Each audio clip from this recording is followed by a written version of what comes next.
por la espera. Sí, muy buenas noches con todos, con todas. Ahora sí vamos a dar inicio a nuestro foro. Pues bueno, les saluda Verónica Silva. Es un gusto para todo el equipo de Coyuntura y Debate poder compartir una noche más con todos ustedes, sí, un nuevo foro de discusión. Esta noche abordaremos el tema entre la ley humanitaria y la ley de finanzas públicas. Sí, ¿qué salidas nos avisora la Asamblea Constitucional, sí, ante la crisis humanitaria? Bueno, quizás estos días han sido muy duros para nuestro país, para todos nosotros. Las certezas se nos acaban y quizás esas pocas certezas que tenemos los ecuatorianos y las ecuatorianas es precisamente, de alguna forma, la nula respuesta de nuestras instituciones. ¿Quién está resguardando los derechos de estos mandantes? ¿Sí? ¿Cómo la Asamblea nos garantiza que va a velar por los derechos de quienes votamos por ellos? ¿Sí? Y de alguna manera vivimos en esta situación, vamos a decir, de desolación, una situación grave, porque si bien se desnuda la crítica situación de los servicios públicos, principalmente los servicios de salud, por otro lado lo que también vemos es que se ha desnudado esa voracidad de algunos intereses privados que hoy se nota, se percibe que gobiernan directamente con el Estado, violentando con ellos los derechos democráticos y las garantías que ya pues nos garantiza nuestra Constitución. Quizás ni la ley de ayuda humanitaria, ni la ley de ordenamiento de finanzas públicas en este momento están a la altura de las respuestas que necesitamos los ecuatorianos. Es por eso que esta noche hemos invitado, ¿sí?, a la doctora Silvia Salgado, sí, líder política del Partido Socialista, asambleísta nacional por la provincia de Imbabura, parlamentaria andina, diputada nacional, concejala por Imbabura. Bueno, el currículum de Silvia, el proceso revolucionario, sin duda, pues a todos nos queda clarísimo. También hemos invitado al asambleísta nacional Rodrigo Coyaguazo, también un dirigente de las organizaciones sociales, dirigente de la Coordinadora de Solidaridad con el Chimborazo, ¿sí?, ex dirigente nacional de Pachacuti. Él es dirigente también del Seguro Campesino, copresidente de la Coordinadora de los Movimientos Sociales por la Democracia y el Social. Sin duda,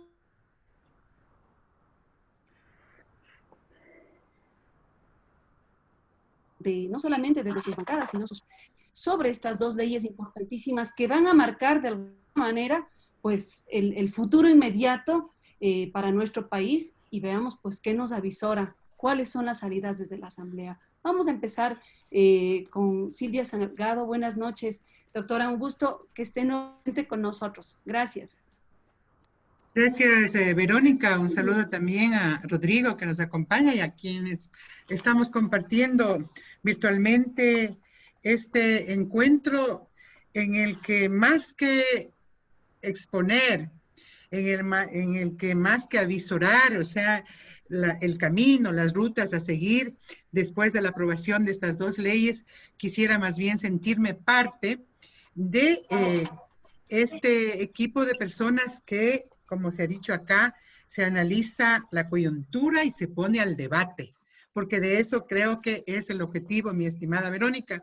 Nosotros lo que podemos hacer es, como actores políticos, que fuimos parte de un proceso de debate de dos leyes, la ley de apoyo humanitario frente a la crisis sanitaria del COVID-19 y esta ley de reordenamiento de las finanzas públicas, que se trata concretamente de una reforma al Código de Finanzas Públicas. Las dos presentadas por el gobierno con carácter económico urgente.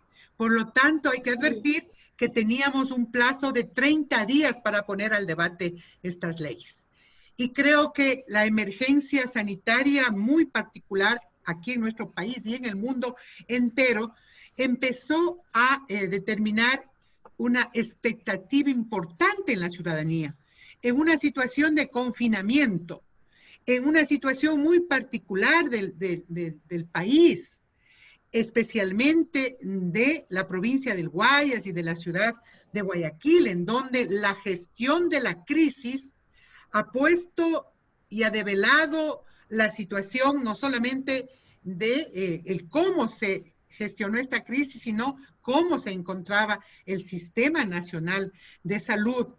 La información respecto del número de fallecidos, la situación de desesperación de la gente. Yo creo que esta ley hace 30 días, si nos ponemos en ese punto, hace 30 días, llegaron en un momento en donde la gente esperaba de que éstas den una respuesta, o sean la luz en el camino, como se dice, para paliar, para a lo mejor solventar en algo esta crisis.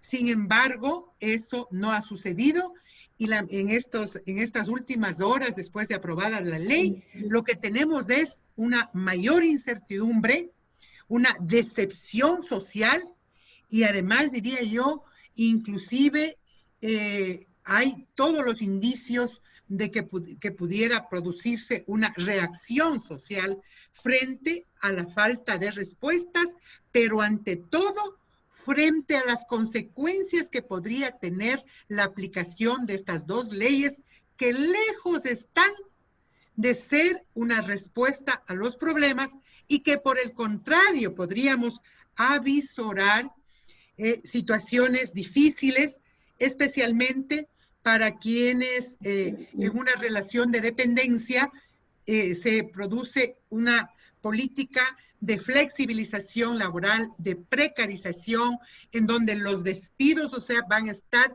en el escenario de manera permanente y peor aún, frente a quienes no tienen un trabajo formal, una relación de dependencia, un sueldo fijo, ¿no? La desesperanza de que reactivar la economía para generar ingresos sea lo menos que se puede producir.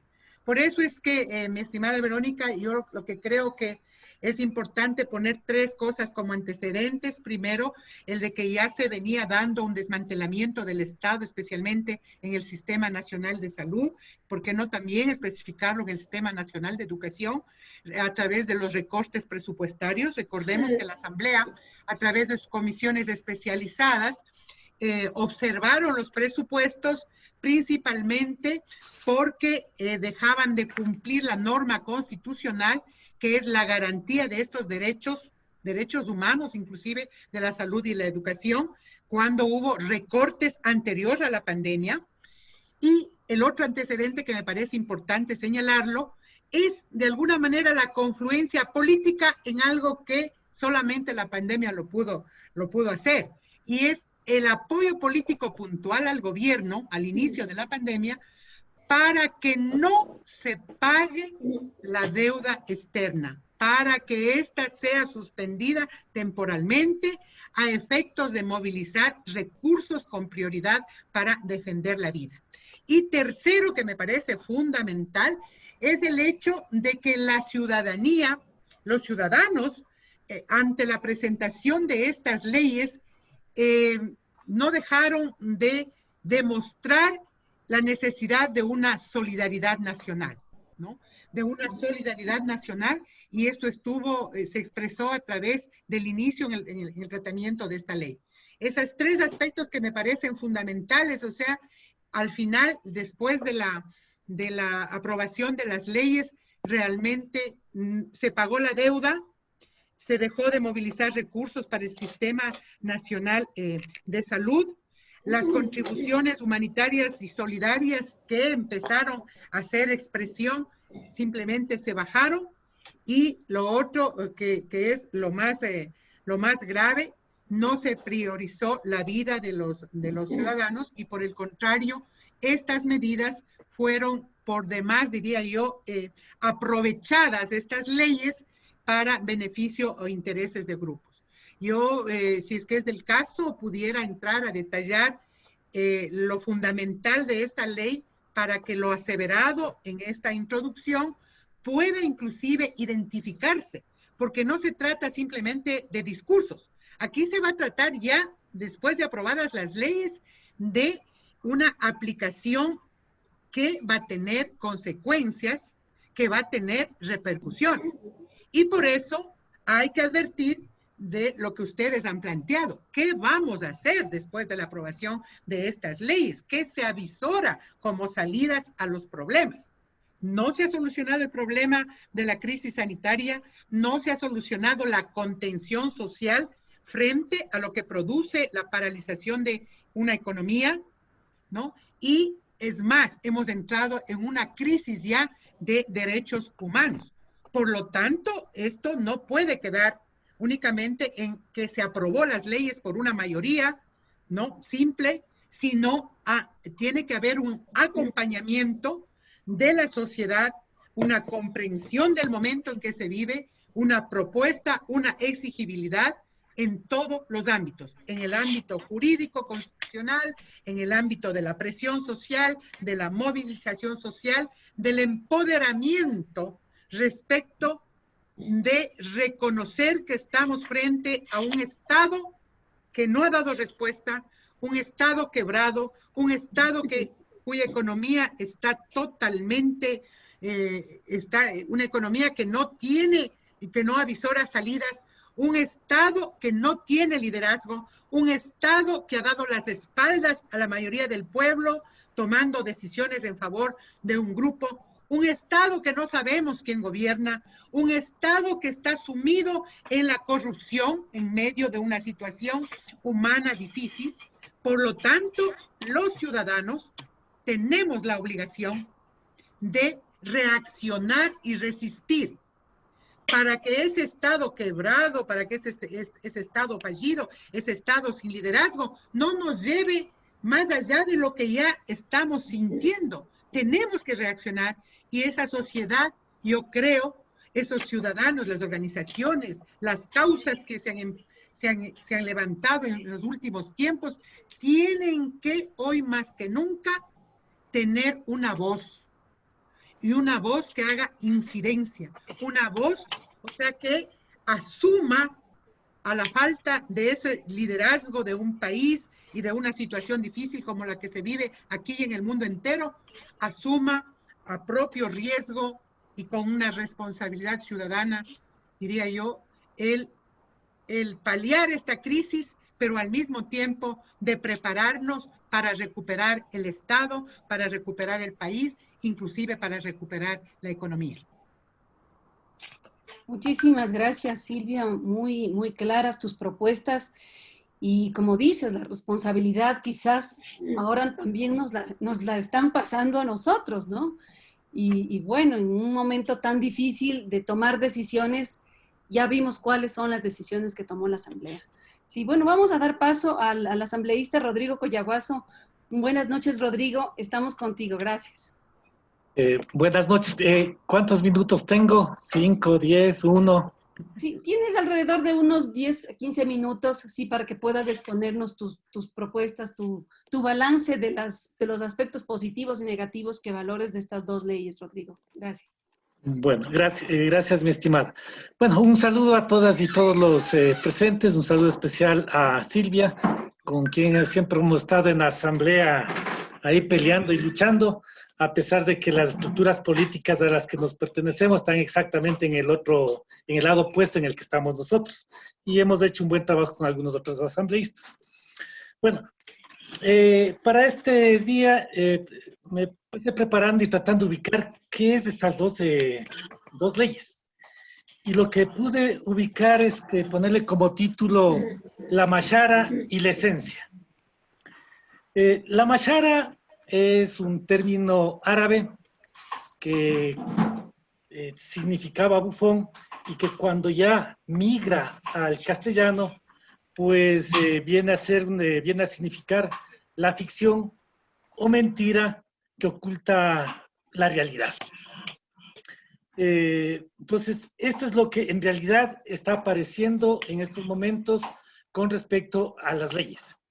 Y por otro lado, como que también en la propaganda que se está dando, o de voceros de derecha y voceros que están defendiendo esta ley, lo que están haciendo es dar a conocer el fenómeno y no necesariamente la esencia que tiene estas leyes. En este marco voy a referirme ir a los artículos para poder ubicar cuál es la mashara y cuál es la esencia. de aquello. En lo que se refiere a estas, y además son leyes gemelas, y de estas leyes gemelas voy a referirme a la primera ley gemela, que es la ley, entre comillas, humanitaria. Otros le han denominado la de la esclavitud.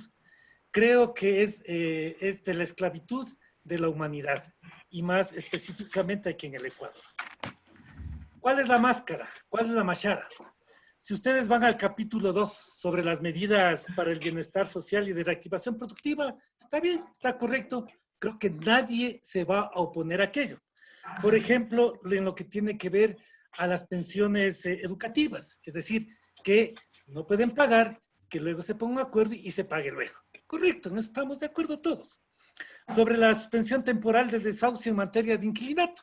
Muy bien, no se tiene recursos, se está arrendando y hay que ponerse de acuerdo para luego pagar. O sea, creo que en eso no vamos a estar en desacuerdo. Lo mismo con respecto a que no se incremente los costos de los servicios básicos, que es también lo que se plantea. Estamos de acuerdo, pues obviamente en este momento en el que nos encontramos, así debe ser. Por otro lado, ¿no? Se plantea la prohibición de terminación de póliza de salud. Los que tienen el seguro privado, pues si es que ellos están, no han pagado, pues tienen la obligación de seguir atendiendo. Entonces, muy bien aquello que está en las medidas para el bienestar social y la reactivación productiva. Las facilidades de pago a la seguridad social, correcto. Lo mismo podemos hablar sobre la suspensión de la matrícula y revisión vehicular y la fijación de precios de consumo popular, muy bien. Y en eso nosotros no vamos a estar en desacuerdo. Y ese justamente es la mashara, la máscara. Ahora, vayamos viendo cuál es la esencia del proyecto. Cuando ustedes van al artículo 10 del proyecto de ley humanitaria, entre comillas, dice que los créditos productivos para la reactivación económica y protección del empleo en el sector privado, si las entidades del sistema financiero nacional, le hace bancos, que a partir de abril del 2020 y hasta el 31 de diciembre de 2020, otorgaren créditos a MIPYMES del tipo comercial ordinario productivo o microcrédito, superiores a $25,000 a un plazo mínimo de 48 meses, podrán deducirse, y aquí viene la esencia de esta ley, podrán deducirse del impuesto a la renta el 50% del valor de los intereses recibidos por pago de estos préstamos. Ahí está la esencia. Es decir, lo que estamos haciendo con esto es apoyando a los banqueros a que puedan tener más dinero. Es decir, la banca va a dejar de pagar impuesto a la renta. Si presta dinero, no va a ser gratis, sino que va a dejar de pagar, en este caso, el impuesto a la renta. Lo mismo, en la reprogramación de pago, en el artículo 12, se habla sobre la reprogramación del pago de cuotas por obligaciones con entidades del sistema financiero nacional y no financiero. Ahí lo que dice en esencia es que los clientes podrán incluir deferimientos y reprogramaciones de cuotas impagas. O sea, podrá. Las instituciones financieras podrá, si es que quiere. Y si no quiere, simplemente quienes están debiendo a los bancos no podrán reprogramar y tendrán que seguir pagando con los intereses que deben estar. Eso dice el artículo 12. Y ahí, si nosotros vamos, por ejemplo, ya a las medidas de apoyo de sostenibilidad del empleo, ahí viene justamente lo de la esclavitud. En el artículo 16, sobre los acuerdos de preservación de fuentes de trabajo, que está bonito el título, pero cuando ya van a la esencia, pues vamos viendo que no es así. Y dice lo siguiente: una vez suscritos los acuerdos, estos deberán ser informados al Ministerio de Trabajo, quien supervisará su cumplimiento. El Ministerio de Trabajo desaparece. El Ministerio de Trabajo va a estar sentadito esperando a que le notifiquen el acuerdo de los trabajadores, no más. También dice, una vez, dice, el acuerdo será bilateral y directo entre cada trabajador y empleador. Aquí la esencia es, ustedes conocen que en la relación laboral, la parte más débil es el trabajador y quien tiene la sartén por el mango es el empleador. En este caso, el Ministerio de Trabajo deja de cumplir su papel de garante, de ayudar a que los derechos de los trabajadores se implementen, se defiendan, se implementen y por lo tanto no sean botadas a la basura. Aquí con esto prácticamente ya hay que desaparecer el Ministerio de Trabajo, pues no va a cumplir ningún papel. El otro dice que de producirse el despido del trabajador dentro del primer año de vigencia de esta ley, las indemnizaciones correspondientes se calcularán con la última remuneración percibida por los trabajadores antes del acuerdo. Si le realizan en el primer año de trabajo. Y si luego le pasa un año, un día, ya no se les va a indemnizar, no se va a tomar en cuenta antes del acuerdo como tal. Podemos ir a otro elemento que también nos plantea en el artículo 18. Se dice que estos acuerdos se suscribirán entre los representantes legítimos de los trabajadores y los empleadores. No dice legales, legítimos. ¿Quién da la legitimidad? En este caso va a querer dar la legitimidad el empleador y va a querer inferir en las directivas de los comités de empresas, de los sindicatos, etcétera. Entonces aquí cuando se habla de lo legítimo, que no es lo mismo que legal, entonces simplemente lo que vamos a tener es que el empleador va a buscar la manera de tener con quienes acepten negociar con él y bajo las condiciones de aquellos. Ahora viene el contrato especial emergente. Aquí se dice que la jornada laboral ordinaria objeto de este contrato podrá ser parcial o completa, con un mínimo de 20 y un máximo de 40 horas semanales, distribuidas en un máximo de 6 días. Aquí lo que están diciendo es que si usted va a trabajar sábado o domingo, simplemente no van a ser consideradas como horas extras o con los reconocimientos de ley que se tiene que hacer en aquello. Simple, así de sencillo. De igual forma, dice que al terminar el contrato o si la terminación se da por decisión unilateral del empleador o trabajador antes del plazo indicado, el trabajador tendrá derecho al pago de las remuneraciones pendientes, la bonificación de desahucio y demás beneficios de ley calculados de conformidad al Código de Trabajo. Como digo, si pasa del año, simplemente esto ya no sirve.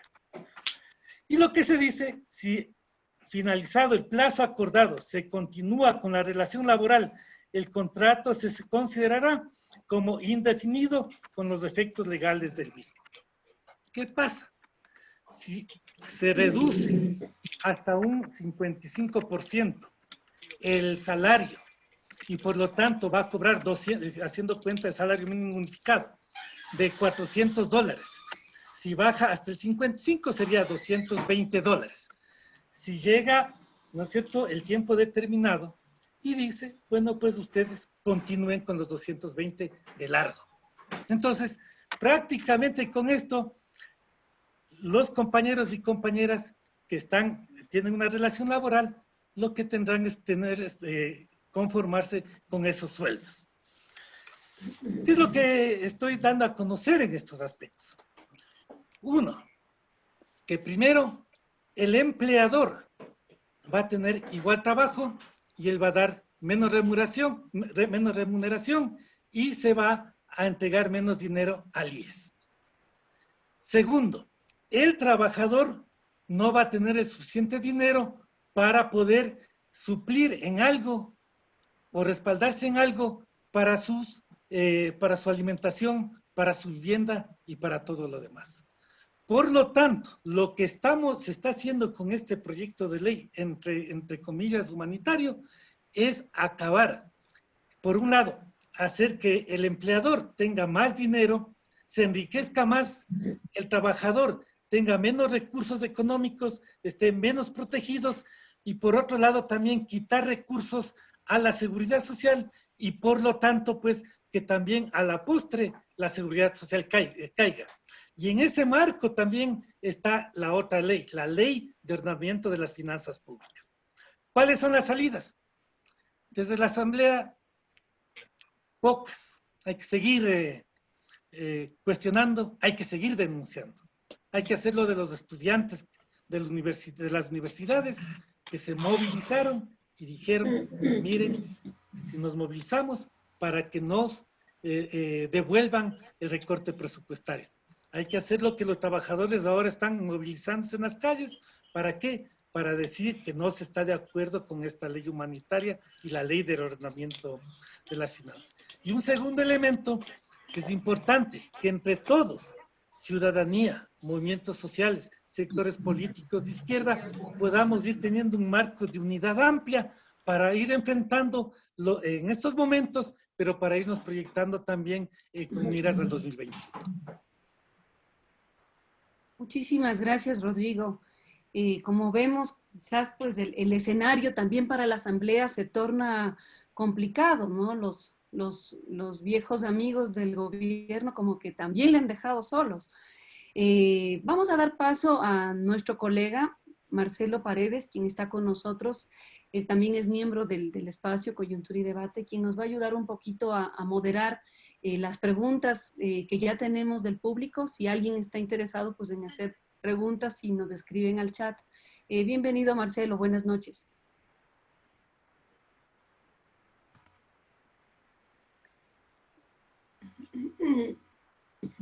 Perdón, Marcelo. Perdón, creo que estoy sin audio. Sí, ¿Me escuchan? Sí, exacto. Listo. Bueno, buenas noches con todos y con todas. Muchas gracias, asambleístas, por su presencia y también a todas las personas que nos acompañan.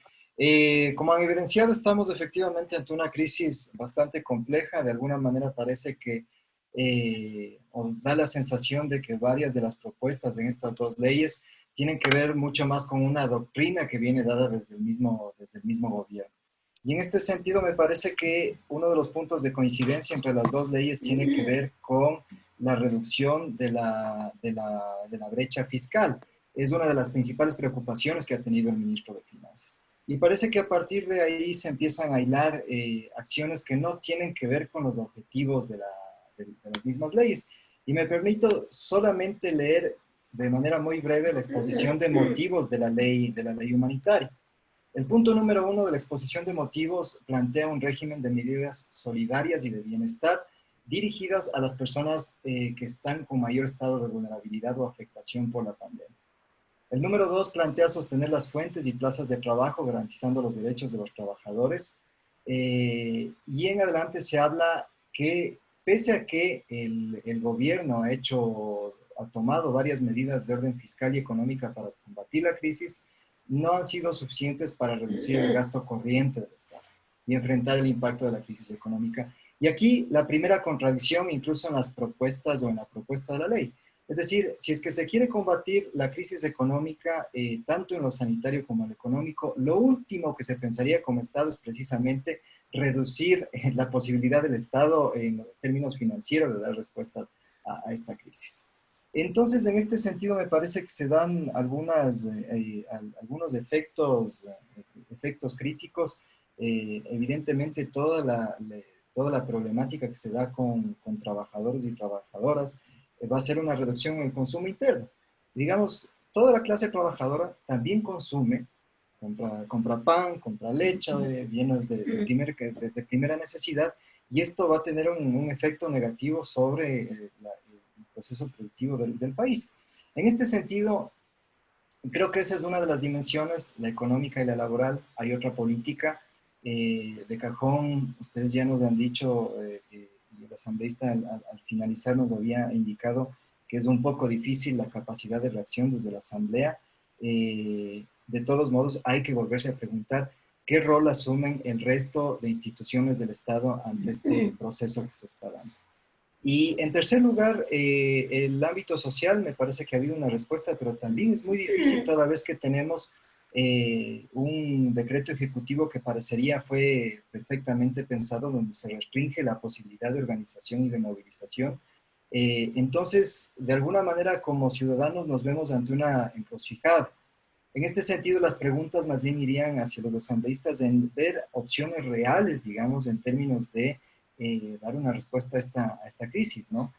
De ahí, una primera pregunta de cajón es si es que existe la posibilidad de una demanda de inconstitucionalidad ante estas leyes. Y la segunda pregunta es precisamente cuál puede ser un rol mucho más propositivo y de vinculación o revinculación de la Asamblea a bases sociales para conseguir una respuesta ante temas que resultan arbitrarios desde el gobierno y desde ciertas bancadas. Por favor, asambleístas.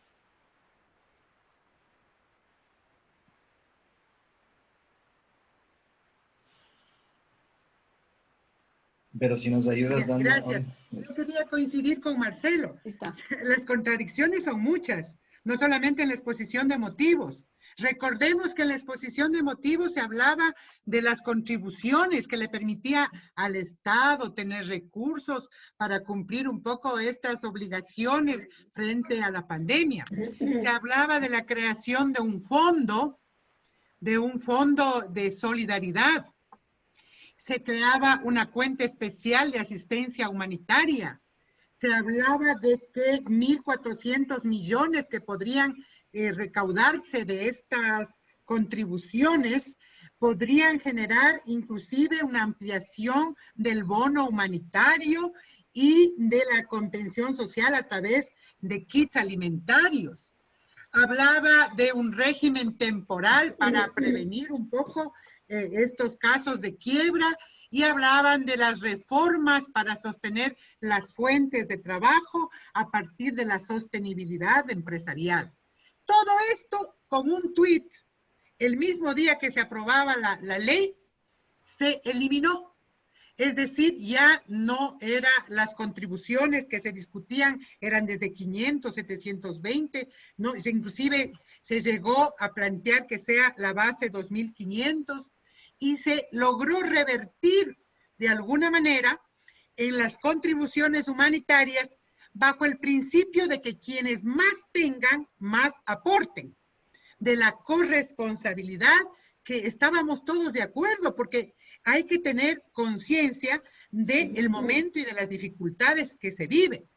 Sin embargo, lo que develó cuando esto se elimina las contribuciones, se eliminan muchas de las medidas sociales, o sea, para enfrentar el impacto, se elimina la cuenta especial de asistencia humanitaria, pero se queda como lo central las normas de la flexibilización laboral y de la precarización laboral, que ya el Rodrigo lo había explicado brevemente, pero que yo quisiera insistir, ante todo, en lo que significa, por ejemplo, que estas leyes son imposiciones en donde en esa relación laboral empleador-trabajador, siempre el empleador va a imponer y se elimina la presencia del Estado, lo que decía Marcelo, ¿no? Se elimina la presencia del Estado y se le deja en la indefensión al trabajador.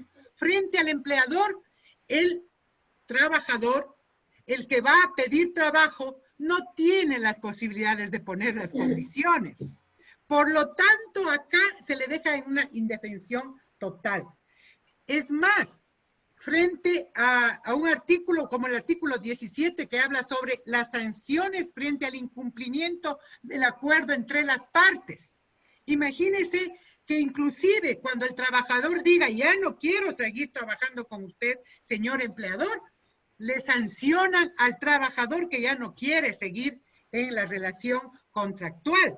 Por lo tanto, también hay una intimidación, ¿no? Una intimidación a la posibilidad de que el trabajador logre o decida no seguir trabajando bajo las nuevas condiciones. Por lo tanto, se desconoce todo lo que significa estos procesos importantísimos que establece la propia Constitución y establece los instrumentos internacionales del trabajo.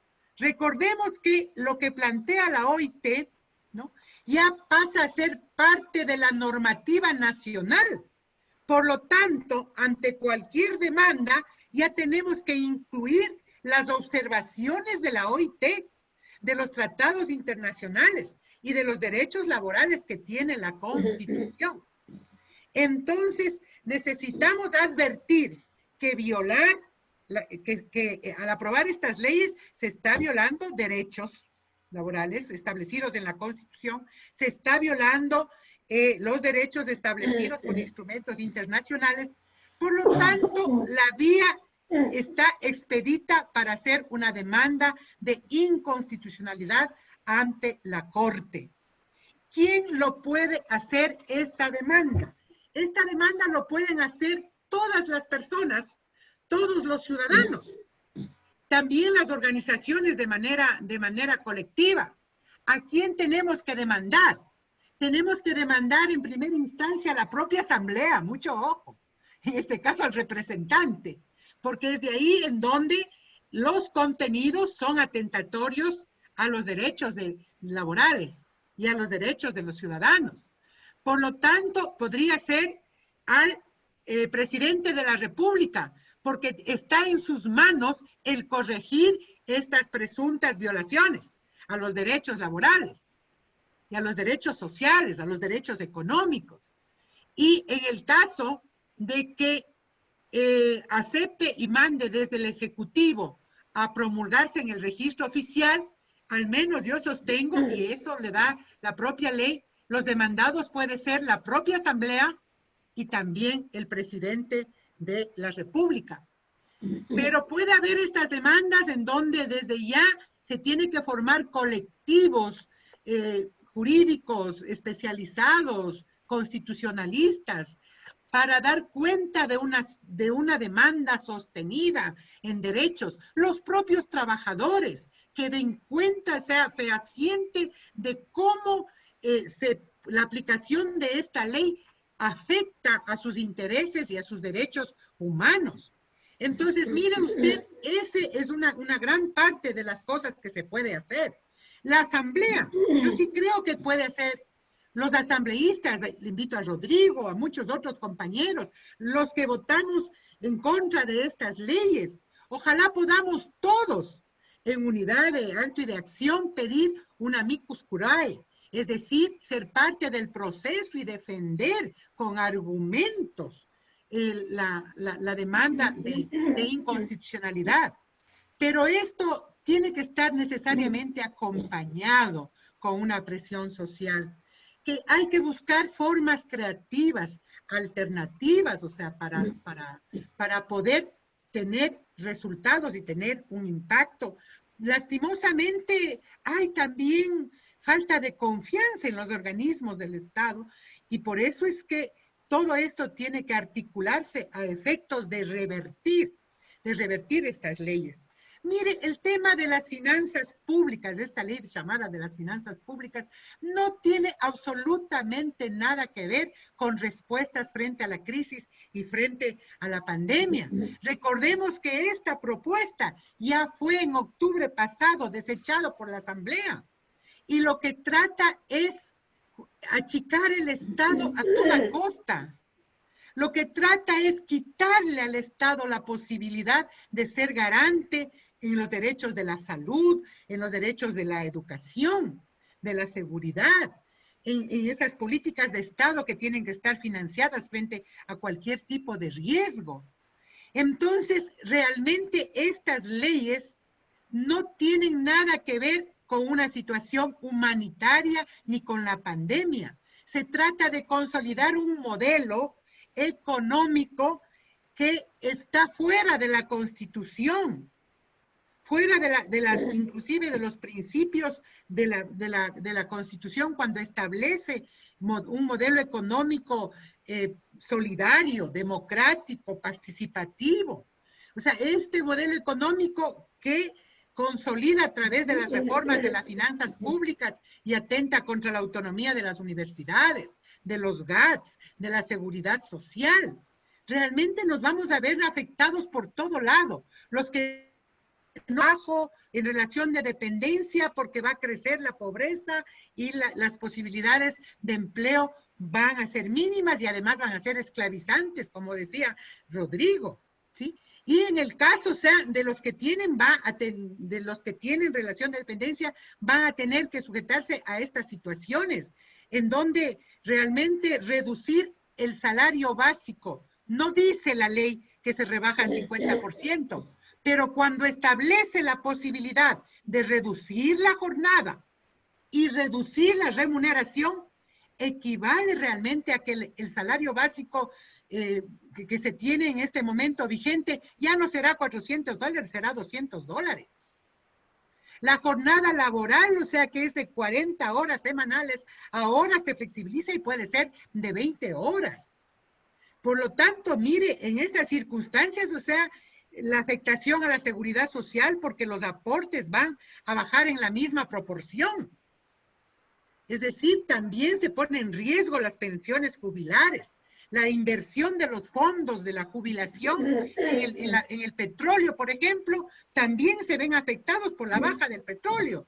Por lo tanto, esto va a ser una cadena de afectación a los trabajadores, a los autónomos, a las actividades que van a tardar en reactivarse, como el turismo, por ejemplo, y otras actividades.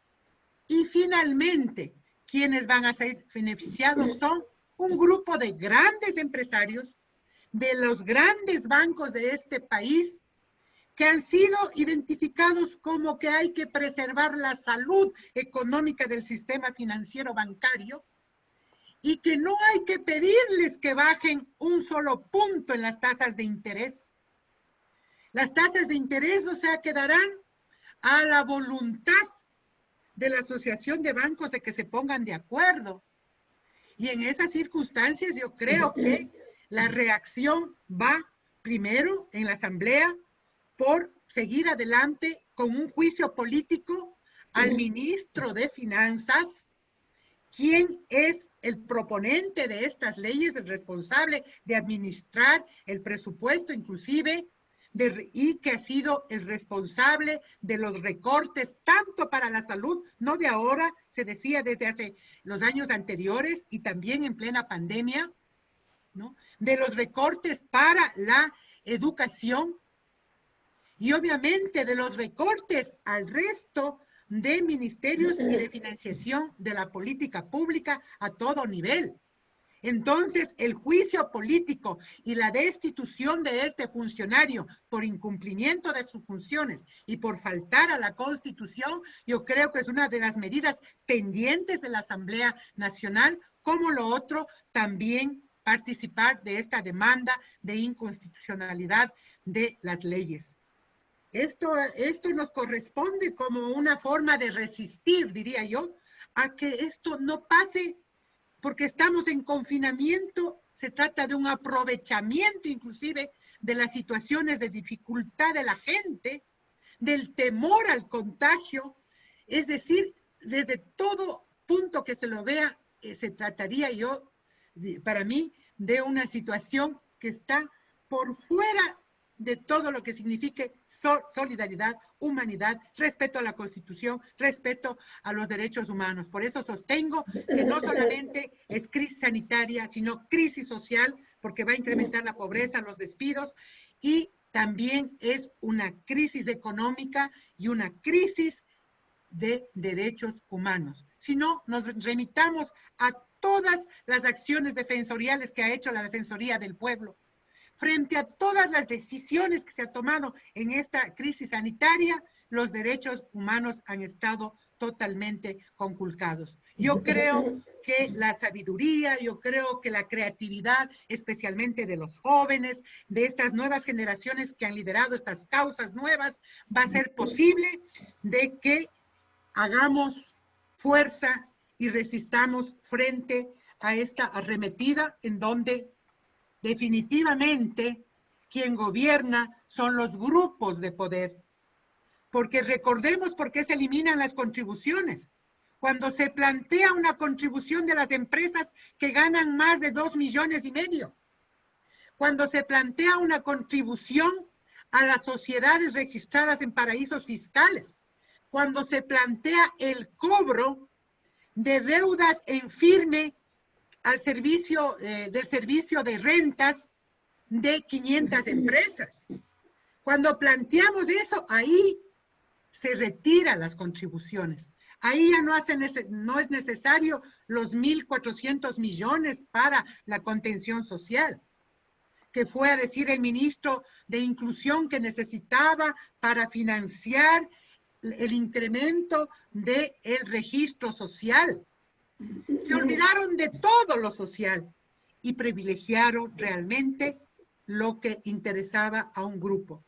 Y eso va a hacer simplemente de que el Estado, que este país, lejos de buscar una reactivación económica, se van a beneficiar muy pocos en detrimento de lo que podría ser la gran posibilidad de recuperar lo público, de recuperar el Estado, inclusive de buscar financiamiento externo, pero para estos fines, no simplemente para satisfacer, diría yo, los intereses, ese afán de acumular y acumular de muy pocos sin pensar en la mayoría. Eso es lo que yo podría dar como respuesta a la pregunta de Marcelo. Muchas gracias, Silvia.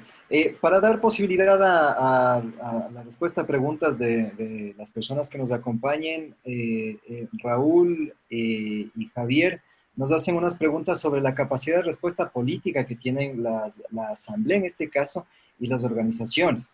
La primera pregunta es, y es algo que desde hace algún tiempo se viene dando, es cómo la izquierda puede gestionar un proceso de propuesta conjunta ante este tipo de situación que está viviendo el país.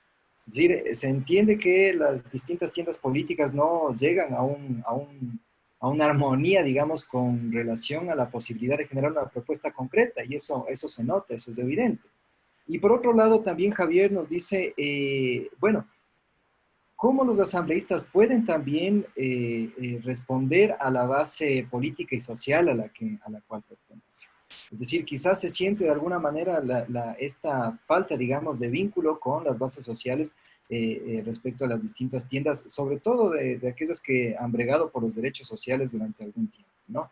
Y finalmente también nos plantean cómo se pueden plantear juicios políticos. Nuevamente la insistencia en cómo generar desde las instituciones democráticas una respuesta política a una crisis política, una respuesta jurídica a un proceso que fue desde el inicio, o que se nota desde el inicio que ha sido utilizada, digamos, en función de la conveniencia, y que desde el principio tenía un objetivo que es, como ustedes han mencionado, la reducción del aparato del Estado con relación a su rol como garante de derechos, siendo el principal derecho vulnerado el del trabajo y el empleo digno, que es el que está en discusión en este momento. Por favor, asambleísta Rodrigo, si nos puede ayudar con respuesta a esta pregunta. Bueno, es bien amplio y bastante complejo a la vez. Bueno, yo quería, antes de entrar a eso, solamente porque me han estado escribiendo a mi chat, dicen, ¿qué artículo está sobre esto de la reducción del tiempo laboral? Entonces está en el artículo 20 y dice la reducción emergente de la jornada de trabajo. Y pongo aquí reducción emergente. Esa es la máscara. Pero cuando ya va a la esencia dice, por eventos de fuerza mayor o por caso fortuito debidamente justificados, el empleador podrá reducir la jornada laboral hasta un máximo del 50%, debiendo la remuneración del trabajador no ser menor del 55% de la fijada previo a la reducción. Ahí está la esencia. Los empleadores por lo general no van a tratar de pagar más de las horas que ellos no van a querer pagar más allá, que ellos no puedan beneficiarse.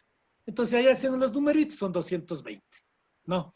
Ahora, entonces ahí nosotros podemos darnos cuenta, además, ¿por qué ponía este emergente? Si es de emergente, pues será por 9 meses, por 8 meses. No es así. Lo que están planteando es que puede ser por 2 años, pero además por 2 años más, es decir, por 4 años. Entonces, pagar $220 por 4 años, eso es lo que están proyectando. ¿Se imaginan lo dinero que se van a meter esos señores? Y por lo tanto, la máscara que dice de la reducción emergente de la jornada de trabajo es mentira. Ahí está la esencia, que no es solamente para los 9 meses que tengamos de emergencia, sino para 4 años. Por otro lado, en realidad la ley de ordenamiento de las finanzas públicas muy poco se ha profundizado. Y yo quiero ponerles en evidencia esto, y digamos, reafirmando lo que han planteado. En el 2019, el Grupo del Banco Mundial recomendó la eliminación del BIES, del Banco del IES. Eso es lo que recomendó. ¿Por qué? Porque el IES da préstamos quirografarios, prendarios, hipotecarios, y con esto, entre comillas, le hace una competencia desleal a la banca privada. Entonces, el BIES da dinero para hacer casas. Y cuando está dando el dinero para hacer vivienda, lo que está haciendo es dando trabajador a quién, al albañil. Está dando de trabajador a la vecina que vende el mote. Está dando trabajo al vecino, al carpintero, al arquitecto, al constructor. Es decir, logra dinamizar la economía. ¿Y eso hacia dónde viene? Se retribuye al IES. Y en este caso para los jubilados y para mejores prestaciones de los afiliados. Entonces, esto no les gusta. Y esto dijo en el 2019 el Banco Mundial, que fue público. Después dijeron, no era una orden, solo recomendación. Quienes nos hemos movido en esto sabemos que lo que dice el Banco Mundial no es una sugerencia, es orden. 2, también si ustedes pueden mirar en la Asociación de Bancos del Ecuador, se pronuncia y el señor Julio José Prado, ¿qué es lo que dice? Hay que regular a la banca pública, incluyendo al BIES, a la CFN y al Banecuador. Aquí la esencia que ellos ven como competencia es el BIES, es la plata del IES. Y quiero dar unos 2 numeritos. En sueldos y salarios del sector público es de 9.500 millones de dólares en total. De esto, el 20% va para la seguridad social, es decir, 1.935 millones de dólares al año. Si usted suma otros 1.935 millones del sector privado, más o menos lo que ustedes tienen casi 4.000 millones de dólares que ingresan al IES al año. Entonces, ese dinero, esa plata, es lo que les hace brillar los ojos. Y dicen, controlémosles, pongámosles techo. Y eso es lo que quieren hacer a través de la ley orgánica de ordenamiento de las finanzas públicas. Cuando ya se develó esto, dijeron, bueno, lo que vamos a poner artículos de la Constitución y de la ley en todos los artículos en el que se dice que el seguro es autónomo, en que los dineros es diferente a la del fisco, etc. Pero sin embargo, si ustedes leen la ley, primero está en la ley orgánica de ordenamiento de las finanzas públicas, es decir, del fisco, del gobierno como tal. Segundo, ya en el desarrollo de la ley, en donde se contemplan las reformas al Código Orgánico de las Finanzas Públicas. Y el ente rector de las finanzas públicas, ¿quién es? El Ministerio de Finanzas. Y le clasifican dentro del sector público a las entidades de la seguridad social.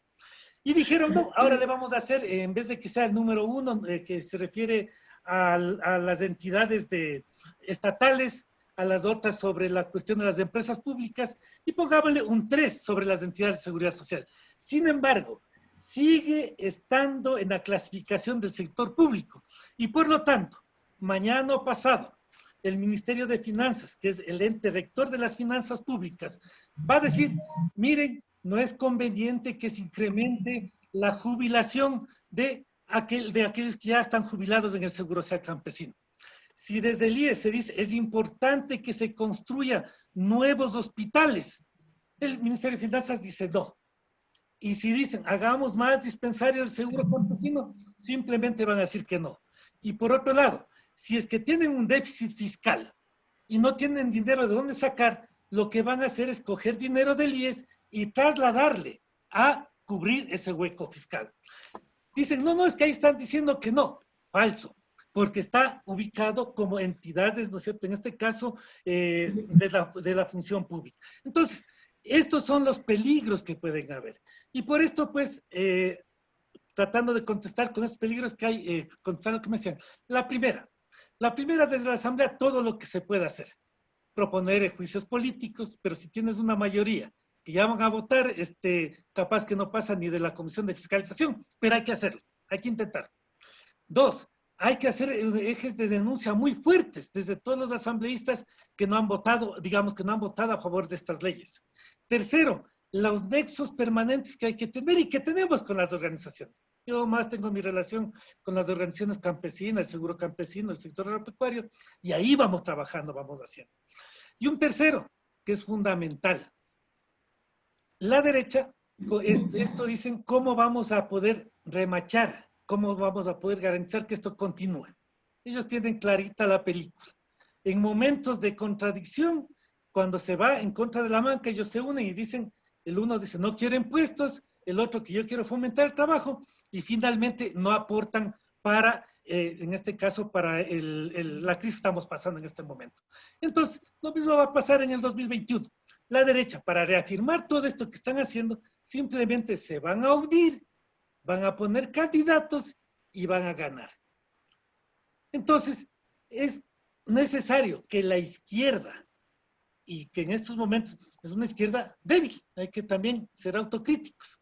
Podemos tener fuertes vocerías, etcétera, pero estamos débiles. Entonces, lo fundamental es impulsar un gran caudal democrático, que sea ciudadano, que sea social, que sea político, y que de esta manera podamos enfrentar a futuro y revertir a futuro esto que nos está pasando.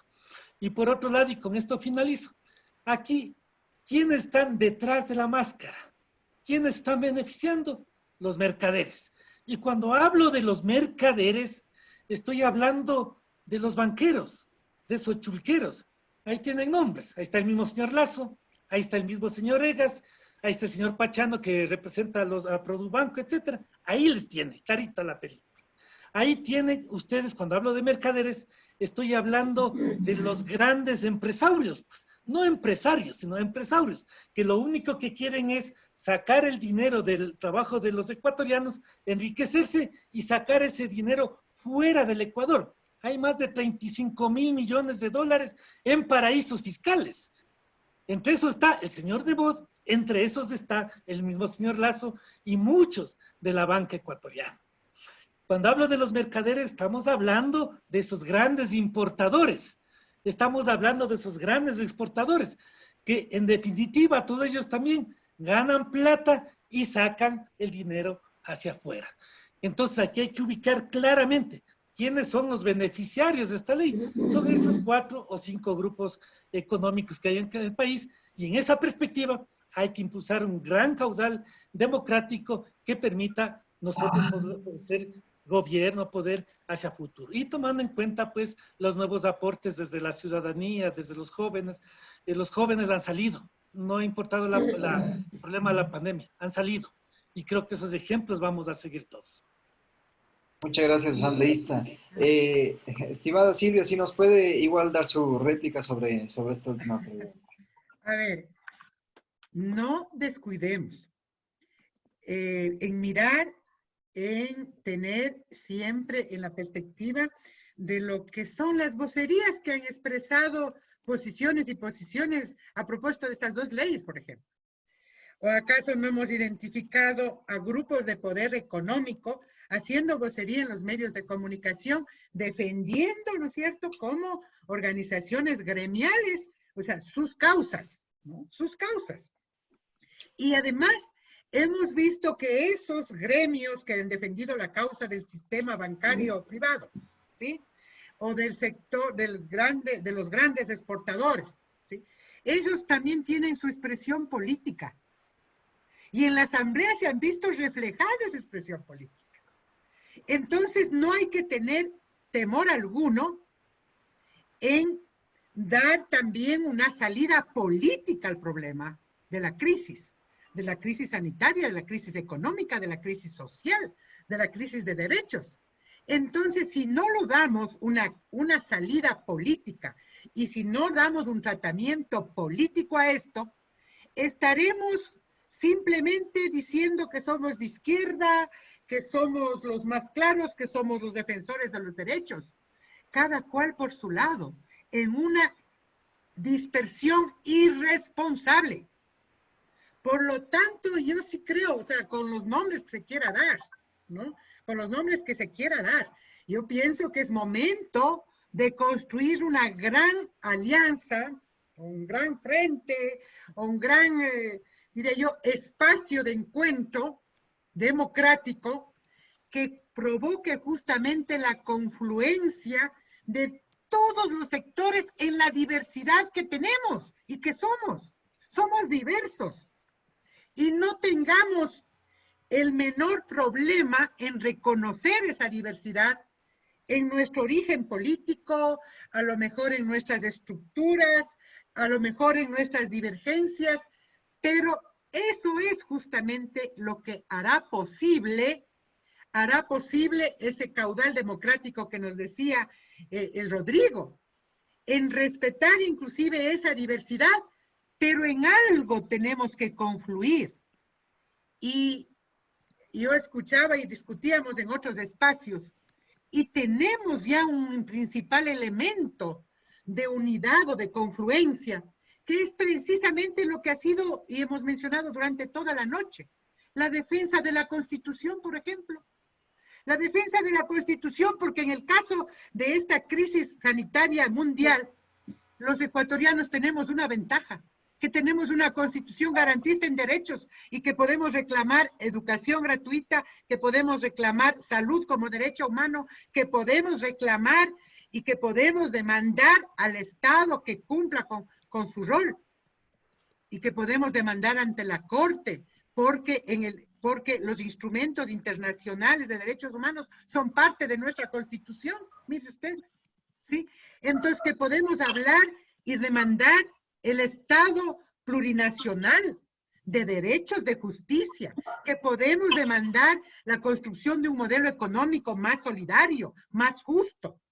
Entonces yo creo que sí es posible unir esta diversidad, que no esté simplemente, no estemos los que nos consideramos de izquierda, sino esté todo ese caudal progresista, las agrupaciones sociales que abanderando sus causas de los jóvenes, de las mujeres, de los ecologistas, de los ambientalistas, de los animalistas, o sea, de los innovadores, de los emprendedores. O sea, todos estos sectores confluyan realmente en un campo reconocido como popular, como progresista, como de las causas, como de los que nos juntamos y decidimos defender este pacto social de inicio y tener la posibilidad también de evaluar cómo lo ponemos en práctica. Porque a lo mejor lo que fallaron también, porque tenemos que ser autocríticos. La Constitución ya tiene desde el 2008 vigente. ¿Qué pasó si tenemos una Constitución de estas características?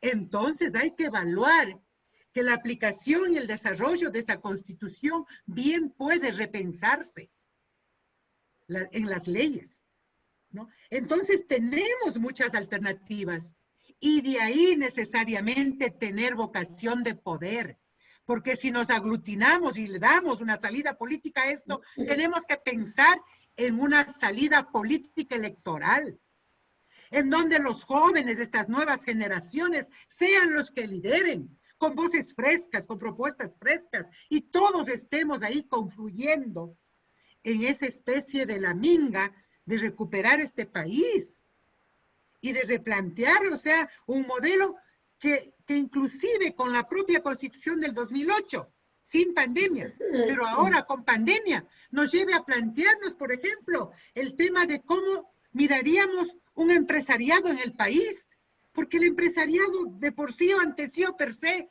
no es antagónico al progresismo, no. Entonces tendremos que pensar, ¿no es cierto? Pensar en esas nuevas formas y modelos de organización económica. Entonces sí es posible darle una salida política a partir de confluir en una gran alianza amplia, transversal, democrática, progresista, que supere los sectarismos, que corrija los errores del pasado y que no nos enfrasquemos en esos sectarismos, en acusaciones inútiles, porque la corresponsabilidad es de todos, en donde todos estemos convocados, en donde los odios y las venganzas y los sectarismos deben quedarse a un lado, porque es hora de la patria, es hora del país, es hora de la mayoría de los ecuatorianos. Y si no hacemos eso, terminaremos haciendo flaco favor a la derecha y a estos intereses que se han visibilizado hoy en la aprobación de estas dos leyes, porque ellos